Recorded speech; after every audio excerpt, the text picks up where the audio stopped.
தேவனுடைய பரிசுத்த நாமத்துக்கு மகிமை உண்டாவதாக. ஆண்டவரும் உலக இரட்சகருமாகிய இயேசு கிறிஸ்துவின் திருநாமத்தினாலே உங்களுக்கு எங்களுடைய அன்பின் நல்வாழ்த்துக்கள். இந்த 3வது மாதத்தின் 2வது கர்த்தருடைய நாளிலே கர்த்தருடைய வார்த்தையோடு வசனத்தோடு உங்களை சந்திக்க செய்த ஆண்டவருக்கு மகிமை உண்டாவதாக. இந்த காலவெளியிலே தேவனுடைய திருவாய் மொழிகளை கேட்க கர்த்தர் நமக்கு கிருபை பாராட்டி இருக்கிறார். இந்த கர்த்தருடைய நாளிலே தேவனுடைய செய்திக்காக காத்திருந்த போது கற்றுக் கொடுத்த வசனத்தை நான் உங்களுக்கு வாசிக்கிறேன். அப்போஸ்தலனாகிய பவுல் கொரிந்தியருக்கு எழுதின 2ஆம் நிருபத்தில் உள்ள 6ஆம் அதிகாரத்தில் உள்ள முதல் 2 வசனங்களை கர்த்தர் நம்முடைய தியானத்துக்கு இந்த நாளில் கற்றுக் கொடுத்திருக்கிறார். 2 கொரிந்தியர் 6ஆம் அதிகாரம் முதல் 2 வசனங்கள். தேவனுடைய கிருபையை நீங்கள் விருதாவாய் பெறாதபடி உடன் வேலையாட்களாகிய நாங்கள் உங்களுக்கு புத்தி சொல்லுகிறோம். அனுக்கிரக காலத்திலே நான் உனக்கு செவி கொடுத்து இரட்சணிய நாளிலே உதவி செய்தேன் என்று சொல்லி இருக்கிறாரே. இதோ இப்பொழுதே அனுக்கிரக காலம், இப்பொழுதே இரட்சணிய நாள். ஜெபம் செய்வோம். பரிசுத்த பிதாவே, இரக்கமுள்ள எங்கள் ஆண்டவரே, பரலோகத்தின் தகப்பனை, ஆசீர்வதிக்கப்பட்ட அருமையான அந்த நல்ல காலை நேரத்துக்காக ஸ்தோத்திரம். உடைய கர்த்தருடைய நாளிலே தயவுள்ள சித்தத்தை எங்களுக்குள்ளே பூரணமாய் நிறைவேற்ற நீர் சித்தம் கொண்டபடியால் நமக்கு ஸ்தோத்திரம் ஐயா. உம்முடைய அனுக்கிரக காலத்துக்குள்ளே எங்களை கொண்டு வந்திருக்கிறீங்க. இப்பொழுதே அந்த அனுக்கிரக காலமாக இருக்கிறபடியால் ஸ்தோத்திரம். அந்த அனுக்கிரகத்தை நாங்கள் பெற்று ஆண்டவரே உம்முடைய ராஜ்யம் வந்து சேர கர்த்தர் எங்களுக்கு உதவி செய்து எங்களை நடத்துவீராக. தயவுள்ள சித்தத்தை பூரணமாய் நிறைவேற்றி நடத்துங்க. பரிசுத்த ஆவியானவர் எங்களுக்குள்ளே உம்முடைய ஆண்டவர் கிரியை ஆழமாய் பலமாய் பூரணமாய் நிறைவேற்றி இந்த நாமத்தை மையப்படுத்துங்க. இயேசுவின் நாமத்தில் வேண்டுகிறோம் பிதாவே, ஆமேன் ஆமேன். தேவனுடைய பரிசுத்த நாமத்துக்கு மகிமை உண்டாவதாக. நாம் வாசித்த இந்த வேத பகுதியிலே அனுக்கிரக காலத்தை குறித்து சொல்லப்பட்டதை நாம் கவனிக்க வேண்டும். அனுக்கிரக காலம் என்பது தேவன் நமக்கு செவி கொடுக்கிற காலம். ஆண்டவராகிய தேவன் பரலோகத்தின் ராஜா, மண்ணான மனிதர்களாகிய நாம் அவர் நோக்கி விண்ணப்பங்களை ஏறெடுக்கும் பொழுது அவர் நமக்கு செவி கொடுக்கிற ஒரு அனுக்கிரக காலத்துக்குள்ளே கர்த்தர் நம்மை கொண்டு வந்திருக்கிறார். அந்த அனுக்கிரக காலம் இப்பொழுதே என்று இந்த வேத பகுதியில் நாம் வாசித்தோம். இந்த மார்ச் மாதத்தில் ஏற்கனவே கர்த்தர் நம்மை சொல்லியிருக்கிறார், சீக்கிரமாகவே நான் காரியத்தை நிறைவேற்றி முடிப்பேன் என்கிறார். எப்பொழுது அந்த காலம்? அதுதான் இந்த அனுக்கிரக காலத்தில் சீக்கிரமாக தேவன் தம்முடைய தயவுள்ள சித்தத்தை நமக்குள்ளே பூரணமாய் நிறைவேற்றி நடத்துகிற ஆண்டவராக இருக்கிறார். அனுக்கிரக காலம் என்று சொன்னால் என்ன? தேவனுடைய அனுக்கிரகம் என்று சொன்னால் என்ன? தேவனுடைய அனுக்கிரகத்தை நாம் பெற்றுக்கொள்வதனாலே என்ன நடக்கிறது? தேவனுடைய அனுக்கிரக காலம் என்பது அவர் நம்ம மேல் வைக்கிற கிருபையின் காலம், இரக்கத்தின் காலம். கிருபை என்று சொன்னால் என்ன? தகுதியில்லாத ஒரு மனிதனுக்கு தேவனுடைய இரக்கங்கள் கிடைக்க செய்வதுதான் அந்த மிகப்பெரியதான கிருபை. அந்த கிருபை இந்த காலவெளியில் கர்த்தர் நமக்கு கொடுக்க சித்தம் கொண்டிருக்கிறார். இதுதான் அவருடைய அனுக்கிரக காலம்.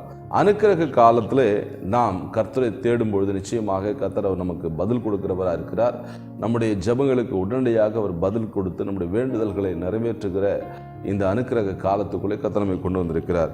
தேவனுடைய அனுக்கிரகத்தை நாம் பெற்றுக்கொள்ளும் பொழுது, தேவனுடைய அனுக்கிரகம் நம்முடைய வாழ்க்கையில இறங்கி வரும்பொழுது அது எப்படிப்பட்ட மாற்றங்களை ஏற்படுத்துகிறது? தேவனுடைய அனுக்கிரகத்தினாலே நாம் எவ்வளவு ஆசீர்வாதங்களை பெற்றுக்கொள்கிறோம். அது மட்டுமல்ல, தேவனுடைய அனுக்கிரகத்தை பெற்றுக்கொள்வதற்கு நாம் என்ன தகுதியை கர்த்தர் நம்மை எதிர்பார்க்கிறார் என்பதை குறித்து தான் இந்த காலவெளியில் கர்த்தர் நமக்கு கொடுக்கிற முக்கியமான வார்த்தையாய் இருக்கிறது. முதலாவது, தேவனுடைய அனுக்கிரகம் என்ன செய்கிறது அப்படின்னு சொன்னால், ஆதியாகமம் 20ஆம் அதிகாரம் 18வது வசனத்தை இங்கே வாசிங்கன்னா, தேவனுடைய அனுக்கிரகம் ஆபிரகாமுடைய ஜெபமாக அது இருந்தது. தேவனுடைய அனுக்கிரகம் அபிமெலேக்கு அப்படிங்கிறதான ஒரு மிகப்பெரிய மனிதனுடைய வாழ்க்கையில் இறங்கி வந்தது. ஆபிரகாம் அதற்காக ஜெபித்தார். ஆபிரகாம் ஒரு குறிப்பாக ஒரு இடத்துக்கு போய் பயணப்பட்டு அந்த இடத்துல வாழ்வதற்காக போகிறார். அந்த இடத்துல தெய்வ பயம் இல்லை என்பதை உணர்ந்த அந்த ஆபிரகாம் அங்கே பொல்லாப்புகள் நிறைந்த அந்த பட்டணத்தில் தன்னுடைய மனைவியை அவள் சகோதரி என்று சொல்லி தன்னுடைய ஜீவனை பாதுகாக்கும்படியாக அப்படி சொல்கிறார். அவள் தன்னுடைய மனைவி என்று சொன்னால் தன்னை கொன்று போடுவார்கள் என்கிறதாக பயந்து ஆபிரகாம் இந்த பொய்யை சொல்லுகிறார். அப்படின்னு சொன்னால் அந்த பட்டணத்துடைய நிலைமை எவ்வளவு மோசமாக இருந்திருக்கும் என்று பாருங்கள். தன்னுடைய சகோதரி என்று ஆபிரகாம் சொன்னதுனாலே இரவிலே அபிமெலேக்கு என்கிற அந்த பெரிய மனிதன், இந்த ஊரில் இருக்கிற பெரிய மனிதன், ஆபிரகாமுடைய மனைவியை தன்னுடைய வீட்டுக்கு தூக்கி கொண்டு போய்விட்டான். பிரியமானவர்களே, இப்படிப்பட்ட பொல்லாப்பு நிறைந்த அந்த அபிமெலேக்கும் அவனுடைய கூட்டத்தாருக்கும் கர்த்தர் ஒரு காரியத்தை வைத்திருந்தார். அவருடைய கற்பங்கள் எல்லாம் அடைத்து வைத்திருந்தார். ஆபிரகாம் இதற்காக ஜெபித்தார். கர்த்தர் அவர்களை குணமாக்கினார் என்று வாசிக்கிறோம். ஆதியாகமம் 20ஆம் அதிகாரம் 18ஆம் வசனத்தில், ஆண்டவர் குணமாக்காத கர்ப்பங்கள் பிள்ளை பெற அது தகுதியற்றதாக மாறிவிடுகிறது. பிள்ளை பெறாத ஒரு சூழ்நிலையே வேத வசனத்தின்படி பார்த்தால் அது ஒரு வியாதி. கர்த்தர் அவளை குணமாக்கினார். அவர்கள் எல்லாரும் கர்ப்பம் தரித்தார்கள். கர்ப்பம் தரிக்க முடியாமல், குழந்தை பாக்கியத்தை பெற்றுக்கொள்ள முடியாமல் இருப்பதற்கு இக்கால மருத்துவம் பல காரணங்களை சொன்னாலும் பரிசுத்த வேதாகமத்தின் அடிப்படையில் பார்த்தால் அது ஒரு வியாதி. ஆபிரகாம் அவர்களுக்காக ஜெபித்தார். கர்த்தர் அனுக்கிரகம் பண்ணினார். அவருடைய வாழ்க்கையிலே கர்த்தர் அவர்கள் எல்லாரும் குழந்தை பெறும்படி அருள் செய்தார். ஆண்டவருடைய அனுக்கிரகம் நம்முடைய வியாதிகளை குணமாக்கும். நமக்கு தடைபட்டு இருக்கிற ஆசீர்வாதங்களை நம் மண்டை கொண்டு வந்து சேர்க்கும். இதுதான் தேவனுடைய அனுக்கிரகம். அனுக்கிரக காலம் என்பது இக்காலம்தான். தேவன் நமக்கு செவி கொடுக்கிற காலம். நம்முடைய விண்ணப்பங்களுக்கு கர்த்தர் பதில் கொடுக்கிறதான ஒரு முக்கியமான காலத்துக்குள் வந்திருக்கிறோம். இதற்காக ஆபிரகாம் ஜெபித்ததை போல நாமும் கர்த்தர் நோக்கி ஜெபிக்கும் பொழுது நிச்சயமாக கர்த்தர் நம்முடைய வாழ்க்கையில அனுக்கிரகத்தை கட்டிடுவார். எதனாலே அபிமெலேக்குடைய வாழ்க்கையில கர்த்தர் அனுக்கிரகத்தை கர்த்தர் கொடுத்தார். தெய்வ பயம் இல்லை என்று ஆபிரகாமால் அறியப்பட்ட அந்த மனிதர்கள் மத்தியிலே தெய்வ பயம் வந்தது. இரவிலே ஆண்டவர் சொப்பனத்தில் தோன்றி அவர்களை எச்சரித்ததினாலே, தேவனுக்கு பயந்ததினாலே, அதுக்கு ஆண்டவருக்கு கீழ்ப்படிந்ததினாலே, பொல்லாப்புக்கு தங்களை விலக்கி கொண்டதினாலே கர்த்தர்களை குணமாக்கினார். அதற்கு முன்பதாக அவர்களுடைய ஜீவியம் எப்படிப்பட்டதாக இருந்தது என்பதை வேதத்தில் நாம் வாசிக்கிறோம். பிரியமானவர்கள், இந்த காலவெளியில் நாம கூட கர்த்தருக்கு நேராக நம்முடைய வழிகளை ஆயத்தப்படுத்த வேண்டும். கர்த்தருக்கு பயப்பட வேண்டும். தெய்வ பயம் என்பது மிக மிக முக்கியம். தேவனுக்கு பயப்படுகிறதான பயம் நம்முடைய வாழ்க்கையிலே குணமாக்க வேண்டிய காரியங்களை, சரி செய்ய வேண்டிய காரியங்களை சரி செய்து நாம் கிடைத்து பெற்று அனுபவிக்க வேண்டிய ஆசீர்வாதங்களை பெற்று அனுபவிக்க அது வழிவகை செய்கிறது. கர்த்தருக்கு பயப்படுதுன்னு சொன்னால் என்ன? சங்கீதங்கள் புஸ்தகம் 128 சங்கீதத்தில் கர்த்தருக்கு பயந்து அவர் வழியில் நடக்கிறவன் எவனோ. ஆண்டவருக்கு பயப்படுதுன்னு சொன்னால் என்ன? அவருடைய வழியிலே நடப்பது. அபிமெலேக்கும் அவனுடைய கூட்டத்தாரும் கர்த்தருக்கு பயந்தார்கள். கர்த்தருக்கு பயந்து ரெபேக்காளை மன்னிக்க வேண்டும், சாராளை அவர்கள் விட்டு விலகினார்கள். சாராளை மறுபடியும் எடுத்த இடத்துல கொண்டு போய் விட்டுட்டாங்க. யார்கிட்ட தூக்கிட்டு வந்தாங்களோ ஆபிரகாம் கிட்ட மறுபடியும் சாராளை ஒப்படைச்சிட்டாங்க. கர்த்தருக்கு பயந்தாங்க. கர்த்தர் அவர்கள் எல்லாரையும் குணமாக்கினார். பிரியமானவர்களே, மருத்துவம் குணமாக்க முடியாத எப்பேற்பட்ட வியாதியா இருந்தாலும் தேவன் குணமாக்க வல்லவராக இருக்கிறார். எப்பொழுது? கர்த்தருடைய வழிக்கு வரும் பொழுது. 38 வருஷமாக குளத்தின் அருகே கிடந்த அந்த வியாதியஸ்தன் சொன்னான், என்னை யாரும் குளத்துக்கிட்ட கொண்டு போய் விட மாட்டேங்கிறாங்க, நான் போகிறதுக்குள்ளே வேற ஒருத்தர் இறங்கிடுறாங்க, அதனால எனக்கு யாரும் உதவி செய்யல, அதனால 38 வருஷமாக இங்கே தான் இருக்கிறேன். இயேசு அவனை கண்டு உன் படுக்கை எடுத்துக்கொண்டு நீ நடந்து போ என்று சொன்னார். பிரியமானவர்களே, இந்த காலவெளியில் ஆண்டவராகிய தேவன் நமக்கு கொடுக்கிற வார்த்தை, நாம் தேவனை நோக்கி நம்முடைய வழிகளை சரி செய்து கொள்ள வேண்டும். பொல்லாப்பை விட்டு விலகுவதுதான் கர்த்தருக்கு பயப்படுவதான பயம். யோபுவின் சரித்திரத்தில் நாம் வாசிக்கிறோம், பொல்லாப்பை விட்டு விலகுவதே புத்தி, கர்த்தருக்கு பயப்படுகிற பயம். பிரியமானவர்களே, காலவெளியில் கர்த்தருக்கு பயந்து அவருடைய வழிகள் நாம் நடக்கும்போது நிச்சயமாக கர்த்தர் நம்மை குணமாக்குவார். மருத்துவம் செய்யவே முடியாது. மருத்துவமனைகள் நமக்கு குணத்தை கொடுக்க முடியாது, சுகத்தை கொடுக்க முடியாது. மருத்துவம் மட்டும்தான் மருத்துவரால் பார்க்க முடியும். சுகம் கொடுப்பது தேவன். தேவன் தான் அற்புதமாக காரியங்கள் நிறைவேற்ற முடியும். அநேக வியாதியஸ்தர்களுக்கு உயர்ந்த ரக மருந்துகளை கொடுத்தாலும், வெளிநாட்டிலிருந்து சிகிச்சைக்காக வந்து சிகிச்சை கொடுத்தாலும் மரித்து போன சம்பவங்கள் நம்ம பார்க்கிறோம். நம்முடைய தேசத்துடைய முன்னாள் முதலமைச்சருக்கு ஜெயலலிதா அம்மையாருக்கு வெளிநாட்டில் வந்து மருத்துவம் பார்த்தாங்க, ஆனால் அவர்களை காப்பாற்ற முடியல. பிரியமானவர்களே, சுகத்தை கொடுப்பது பரிசுத்த தேவன். நாம் ஆராதிக்கிற ஆண்டவர். எவ்வளவு காஸ்ட்லியான ட்ரீட்மெண்ட் நம்ம எடுத்தாலும் ஹீலிங், அற்புத சுகம் தேவன் மாத்திரமே கொடுக்க முடியும். அபிமெலேக்குடைய வீட்டாருடைய கற்பங்களை எல்லாம் கர்த்தர் குணமாக்கினார். அவர்களை கர்த்தர் சுகமாக்கினார். ஏதோ ஒரு வியாதினாலே அவர்களுடைய காரியங்களாம் தடைபட்டது. காரணம் என்ன? கர்த்தருக்கு பயப்படாத ஒரு வாழ்க்கை, பொல்லாப்பை விட்டு விலகாத ஒரு ஜீவியம். கர்த்தர் பொல்லாப்புக்கு ஆண்டவர் எதிர்த்து நிற்கிறார். ஆண்டவருடைய பிள்ளைகளுக்கு பொல்லாப்பு நேரிடாது என்று வாக்கும் கொடுக்கிறார். பிரியமானவர்களே, நாம் பொல்லாப்பு செய்யும்போது அதே பொல்லாப்பு நமக்கு திரும்ப வரும் என்பதை வேதம் எச்சரிக்கிறது. அதனுடைய தாக்கம் தான் அபிமெலேக்கு வீட்டாருடைய எல்லாருடைய கர்ப்பங்களையும் கர்த்தரே அடைத்திருந்தார். கர்ப்பத்தை அடைக்கிறவரும் கர்த்தர் தான், கர்ப்பத்தை திறக்கிறவரும் கர்த்தர் தான். தேவன் குணமாக்கும் பொழுது நிச்சயமாக கர்த்தர் நம்முடைய வாழ்க்கையில அற்புதங்களை செய்வதை நாம் பார்க்க முடியும். தேவனுடைய அனுக்கிரகம் நம்மை குணமாக்கும். இரண்டாவதாக தேவனுடைய அனுக்கிரகம் என்ன செய்யும் என்று சொன்னால், ஆதியாகமம் 24:14 நீங்க வாசிங்கன்னா, தேவனுடைய அனுக்கிரகம் நாம் நடக்க வேண்டிய வழியிலே நம்மை நடத்தும். அல்லேலூயா. சங்கீதங்கள் புஸ்தகம் 32 சங்கீதத்தில் 8 நீங்க வாசிங்கன்னா, நான் உனக்கு போதித்து நீ நடக்க வேண்டிய வழியை உனக்கு காட்டுவேன். நம்முடைய ஆண்டவர் நமக்கு ஒரு வழியை நியமித்து வைத்திருக்கிறார். அந்த வழியில் நம்மளால் நடக்க முடியாதுன்னு கர்த்தருக்கு தெரியும். கர்த்தர் அந்த வழியில் நம்மை நடத்த அவர் உண்மையும் நீதியுள்ள தேவனுமா இருக்கிறார். தேவனுடைய அனுக்கிரகம் அவர் நமக்கு நியமித்த வழியிலே நம்மை நடத்தி கொண்டு போகும். எலியேஸ் என்கிறதான ஆபிரகாமுடைய வீட்டு ஆஸ்திக்கெல்லாம் பொறுப்பாளராக இருந்த அந்த எலியேஸ் என்கிறதான ஒரு நபர் தன்னுடைய எஜமானுடைய மகனுக்காக பெண் பார்க்கும் வேலையை தன்னுடைய எஜமானிடத்தை உத்தரவாக பெற்றுக்கொண்டு அவர் கடந்து போகும்போது ஜெபிக்கிறார். ஆண்டவரே, உம்முடைய வழி நடத்துதலை எனக்கு கொடுத்து எனக்கு அனுக்கிரகம் செய்யுங்கப்பா. ஆண்டவருடைய வழி நடத்தலை நாம் பெற்றுக்கொள்வதற்கு தேவனுடைய அனுக்கிரகம் நமக்கு தேவை. ஆண்டவருடைய அனுக்கிரகத்துக்காக ஜெபித்த அந்த எலியேசருக்கு தேவன் அனுக்கிரகம் பண்ணினார், சரியான வழியை காண்பித்தார். தன்னுடைய எஜமானுடைய மகனுக்கு பெண் பார்க்க மிகப்பெரிய ஒரு உத்தரவாதத்தை, ஒரு பொறுப்பை அருமையாக, பக்காவாக, நேர்த்தியாக எலியேசு நிறைவேற்றி முடிப்பது காரணம் தேவனுடைய அனுக்கிரகம். பெருமையான நல்ல அருமையான சகோதரர்களே, அருமையான பெற்றோரே, கர்த்தர் உங்களுக்கு சொல்லுகிற முக்கியமான காரியம் என்னவென்று சொன்னால், தேவன் நம்மிடத்தில் கொடுத்த பிள்ளைகளை நாம் பெற்றுக்கொண்டோம். அதனால் தான் நம்மளுடைய பேரு பெற்றோர்கள். தேவன் கொடுத்ததை பெற்றுக்கொண்டவர்கள் பெற்றோர்களாகிய நாம் கர்த்தர் நமக்கு கொடுத்த பிள்ளைகளுக்கு நேர்த்தியான காரியங்களை கொடுப்பதற்கு தேவனுடைய வழிநடத்தல் நமக்கு தேவை. இன்னைக்கு நம்முடைய பிள்ளைகளை வழிநடத்த உலகத்தில் பல காரியங்கள் காத்து கொண்டிருக்கிறது. செல்போன் நம்முடைய பிள்ளைகளை அருமையாக வழிநடத்த ஆயத்தமாக இருக்கிறது. ஃபேஸ்புக், யூடியூப், ட்விட்டர், இப்படிப்பட்ட பல சாதனங்கள், பல காரியங்கள் இந்த உலகத்தில் நம்முடைய பிள்ளைகளை வழிநடத்த காத்து கொண்டு இருக்கிறது. பொல்லாத நண்பர்கள் நம்முடைய பிள்ளைகளை வழிநடத்த காத்துக்கிட்டு இருக்கிறாங்க. பிசாசு எல்லாவற்றையும் ஆயத்தம் பண்ணி காத்து இருக்கிறான் நம்ம பிள்ளைகளை நேராக நரகத்துக்கு நேராக வழிநடத்துவதற்கு. மனிதனுக்கு செம்மையாய் தோன்றுகிற அநேக வழிகள் உண்டு, அவைகளின் முடிவோ மரண வழிகள் என்று பரிசுத்த வேதாகமம் ஆணித்தரமாக எச்சரிக்கிறது. நாம் நம்முடைய பிள்ளைகளை சரியானபடி வழிநடத்த தேவனுடைய வழிநடத்தல் நமக்கு தேவை. தேவனுடைய வழிநடத்தல் நமக்கு வேண்டும் என்று சொன்னால் தேவனுடைய அனுக்கிரகம் நமக்கு தேவை. எலியேசருக்கு கர்த்தர் அனுக்கிரகம் பண்ணினார். தேவனுடைய வழிநடத்தல் அவனுக்கு கிடைத்தது.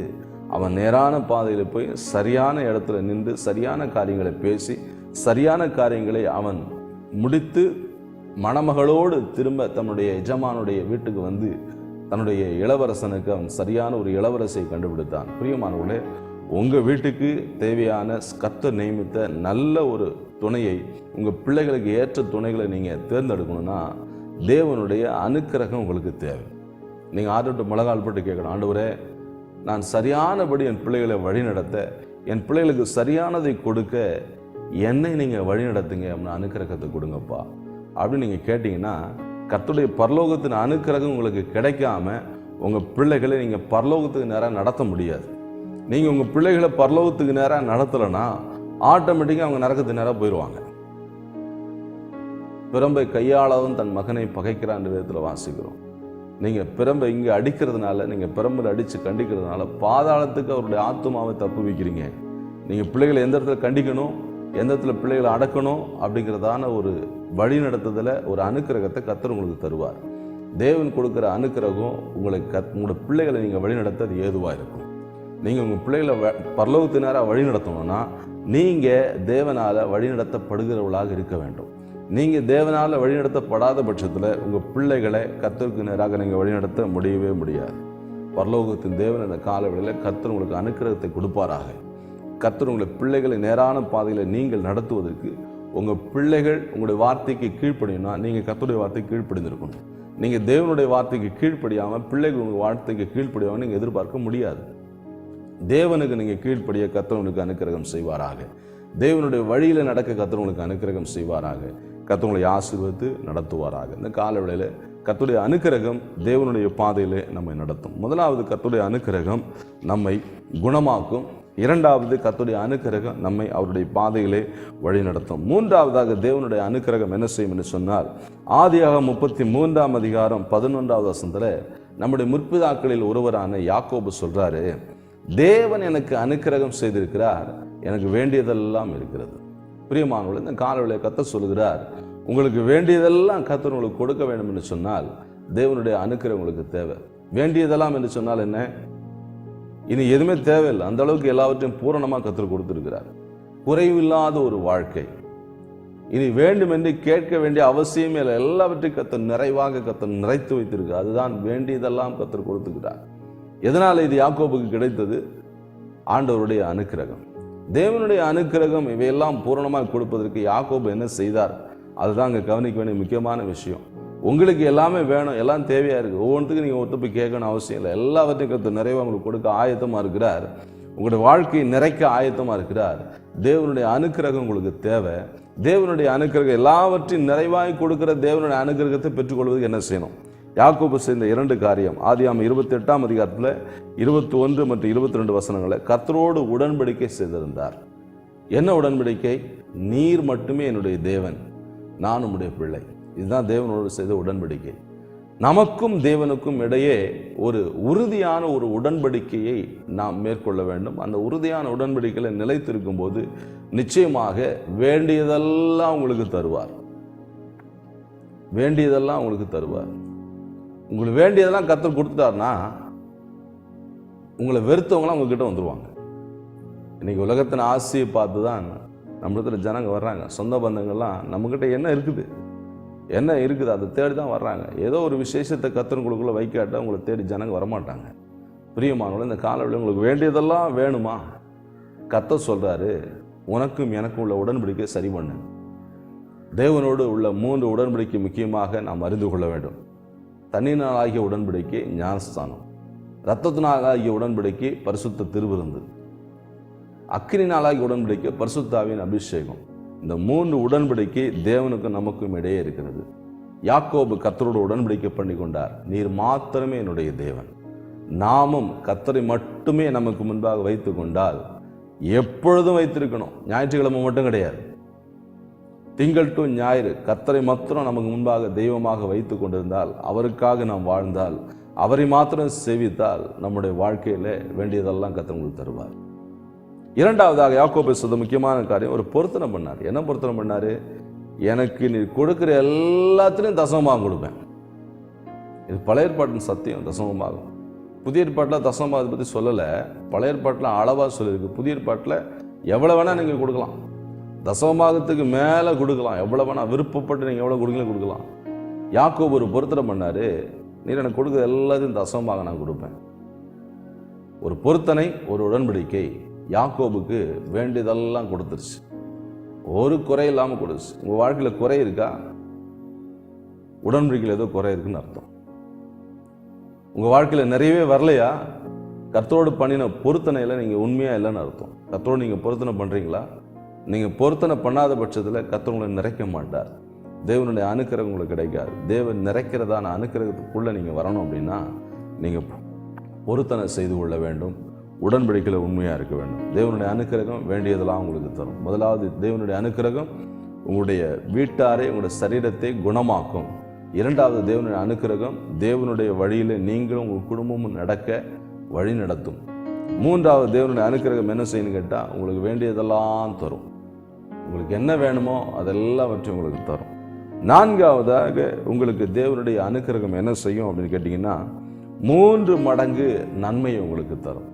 நான் அந்த வருஷத்தில் அனுக்கிரகம் பண்ணுவேன், 6வது வருஷத்தில் 3 மடங்கு பலனை நீங்கள் அனுபவிப்பீங்க, அறுப்பீங்க, அறுவடை செய்வீங்க அப்படின்னு சொல்லி லேவியராகமத்தின் புஸ்தகம் 25ஆம் அதிகாரம் 21வது வசனத்தில் கானான் தேசத்துக்குள்ள புதுசாக போன இஸ்ரவேல் மக்களுக்கு கர்த்தர் வாக்கு கொடுக்கிறார்.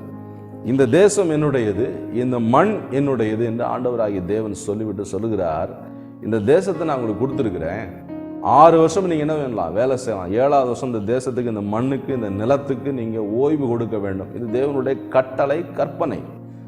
7ஆம் நாள் தேவனை ஆராதிக்க வேண்டும். 7வது நாள், 7வது வருஷம் கர்த்தருடையது. நீ 7வது நாளில் ஓய்ந்திருக்க வேண்டும். கர்த்தர் எல்லா நாளும் ஓய்ந்திருந்தார். என்னோடு நீ தனித்திருக்க வேண்டும். ஞாயிற்றுக்கிழமை நீ என்னோடு இருக்க வேண்டிய நேரம் என்று ஆண்டவர் எச்சரிக்கிறார். ஆண்டவருடைய சமூகத்தில் நாம் காத்திருக்க வேண்டிய நேரம்தான் இந்த கர்த்தருடைய நாள்.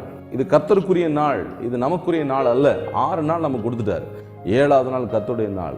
நீ 6வது வருஷத்துல நான் உனக்கு அனுக்கிரகம் பண்ணுவேன். 3 மடங்கு நீ நன்மையை அனுபவிப்பேன். 3 மடங்கு உனக்கு அறுவடை விளைச்சலை நான் கொடுப்பேன். அது அந்த அளவுக்கு விளைச்சல் உனக்கு கொடுத்துரும் அப்படிங்கிறார். வேதத்தை நம்ம வாசிக்கிறோம்.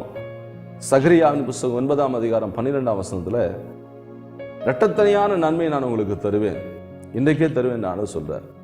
ஆனா இந்த லேவியராகமம் 25-21 3 மடங்கு, மும்மடங்கு, இது 2 மடங்கு, அது 3 மடங்கு, 3% உனக்கு நான் உனக்கு ஆசீர்வாதத்தை கொடுப்பேன். அப்படின்னு ஆண்டு சொல்ல. ஏன்? தேவனுடைய அனுக்கிரகம் 3 மடங்கு ஆசீர்வாதத்தை கொடுக்குது. தேவனுடைய கற்பனைக்கு நாம் கீழ்ப்படியும் போது 3 மடங்கு ஆசீர்வாதத்தை நாம் பெற்றுக்கொள்வோம். தேவனுடைய வார்த்தைக்கு நாம் கீழ்ப்படியும் போது 3 மடங்கு நன்மைகளை நாம் பெற்றுக்கொள்வோம். தேவனோடு தனித்திருக்கிறதுக்கு நாம் நம்மை ஒப்பு கொடுக்க வேண்டும். தேவனுடைய 3 மடங்கு பலனை அனுபவிப்பதற்கு நாம் தேவனுடைய நாளில் கர்த்தரோடு ஓய்ந்திருக்க வேண்டும். எதற்கு 3 மடங்கு? 7வது வருஷம் நீ விதைக்க முடியாதுன்னா 7வது வருஷத்துக்குரிய பலனையும் கர்த்தர் கொடுத்துட்டாரு. 8வது வருஷத்துக்கும் உனக்கு என்ன செய்கிறாரு? அப்போ தான் நீ விதைக்கணும். அந்த வருஷத்துக்கு பலனும் கொடுத்துட்டாரு. 9வது வருஷம் தான் நீ அறுவடை செய்ய போகிற. அந்த வருஷம் அந்த தானியம் பழசாயிரும். அது வரைக்கும் உனக்கு அந்த தானியத்தை கற்றுட்டு 3 மடங்காக கற்றுக் கொடுத்து 9வது வருஷம் நாம் அறுவடை செய்து சாப்பிடலாம் அப்படின்ற ஒரு எண்ணத்தை இஸ்ரவேல் மக்களுக்கு ஒரு பிரமாணமாகவே இதை கற்றுக் கொடுக்கிறார். பிரியமானவர்களே, இதில் வைத்து ஆவியா நமக்கு என்ன சொல்கிறார்? நீங்கள் கர்த்தரோடு ஓய்ந்திருந்தீங்கன்னா அந்த நாளில் உங்களுக்கு நஷ்டம் வந்தாலும் 3 மடங்கு கர்த்தர் திரும்ப தருவார். தேவனுடைய நாளுக்காக, கர்த்தருடைய நாளுக்காக, கர்த்தருடைய ஆலயத்துக்காக, கர்த்தருக்காக நீங்கள் நஷ்டப்படவே மாட்டீங்க. அப்படி நஷ்டம் வந்தாலும் கர்த்தர் அதை 3 மடங்காக லாபமாக மாற்றி உங்களுக்கு தருவார். அதுதான் இதில் அடங்கியிருக்கிற முக்கியமான சத்தியம். தேவனுடைய அனுக்கிரகம் உங்களுக்கு 3 மடங்கு பலனை கொடுக்கும். இந்த பலனெல்லாம் பெற்றுக்கொண்டு தேவனுக்காக, தேவனுடைய அனுக்கிரகத்தில் வாழ்ந்து எங்கே போய் சேரணும்? பரலோகத்தில் போய் சேரணும். கர்த்தர் இதுவே அனுக்கிரக காலம், இதுவே ரட்சணையின் நாள், இதுதான் நம்ம ரட்சிக்கப்பட வேண்டிய நாள், இதுதான் கர்த்தரை பிடித்து கொள்ள வேண்டிய நாள். அதற்கு கர்த்தர் அனுக்கிரகம் பண்ணுகிறார். தேவனுடைய சேர்வதற்கு இதுதான் கடைசி நாட்கள். ஆண்டவராக இயேசு மிக சீக்கிரமாக வரப்போகிறார். தேவனுடைய வார்த்தையை பெற்றுக்கொண்டு, தேவனுடைய ஆசீர்வாதத்தை பெற்றுக்கொண்டு, அவருக்காக பரிசுத்தமாய் வாழ்ந்து சீக்கிரமாக அவருடைய ராஜ்யத்தில் போய் சேர்வதற்கு கர்த்தர் இதுவே அனுக்கிரக காலமாக வைத்திருக்கிறார். இந்த வார்த்தைகள் இனிமேல் நமக்கு கிடைக்காம போகலாம். இனி ஒரு அனுக்கிரக காலத்தை நம்ம தேடி உட்கார்ந்துருக்க வேண்டாம். இன்னும் நமக்கு கிடைத்த இந்த நாளிலே தேவனுடைய அனுக்கிரகத்தை பெற்றுக்கொள்வோம். ஆவிக்குரிய ஆசீர்வாதங்களை நாம் பெற்றுக்கொள்வோம். சரீரத்துக்குரிய ஆசீர்வாதங்களை நம்முடைய சிந்தனைகள் நினைத்து கொண்டிருக்காதபடி பரலோகத்தின் ஆசீர்வாதங்களை பெற்று பரலோக ராஜாவின் சமூகத்தில் போய் சேர இதுவே அனுக்கிரக காலம், இதுவே ரட்சணை நாள். ஆண்டோடைய ராஜ்யத்துக்கு போய் சேர அனுக்கிரகத்தை நாம் பெற்றுக்கொள்வோம். கர்த்தரை ஆசீர்வதிப்பாராக, கர்த்தரை நடத்துவாராக. ஜெபிக்கலாம். பரிசுத்த பிதாவே, இரக்கமுள்ள எங்கள் ஆண்டவரே, பரலோகத்தின் தகப்பனை, ஆசீர்வதிக்கப்பட்ட அருமையானது நல்ல காலை நேரத்துக்காக ஸ்தோத்திரம். இந்த பரிசுத்த நாளிலும் இந்த வார்த்தையை கொடுத்தீங்க. உம்முடைய அனுக்கிரகம் எங்களை குணமாக்குகிறது. உம்முடைய அனுக்கிரகம் எங்களை வழி நடத்துகிறது. உம்முடைய அனுக்கிரகம் எங்களை கர்த்தாவே உம்மண்டை நடத்துகிறபடியால் நமக்கு ஸ்தோத்திரம். உம்முடைய அனுக்கிரகம் எங்களுடைய வாழ்க்கையில் 3 மடங்கு நன்மைகளை கொடுக்கிறபடியால் நமக்கு ஸ்தோத்திரம். உம்முடைய அனுக்கிரகம் எங்களுக்கு வேண்டியதெல்லாம் கொடுக்கிறபடியால் நமக்கு ஸ்தோத்திரம். உம்முடைய வார்த்தையின்படியும் மக்களை ஆசீர்வதிப்பிறாக. பிதா, குமாரன், பரிசுத்தாவியின் நாமத்தினாலே ஆண்டவரே உம்முடைய பிள்ளைகளுடைய ஆசீர்வாதத்தை ஜெபிக்கிறேன். உம்முடைய கரம் கூடவே இருக்கட்டும். பெரிய காரியங்கள் செய்யுங்க. இந்த அனுக்கிரகத்தை உம்முடைய பிள்ளைகளுக்கு நிறைவாய் கொடுங்க. இயேசுவின் நாமத்தில் வேண்டுகிறோம் பிதாவே. ஆமென், ஆமென். God bless you. கர்த்தர் இருப்பார், கர்த்தர் நடத்துவார்.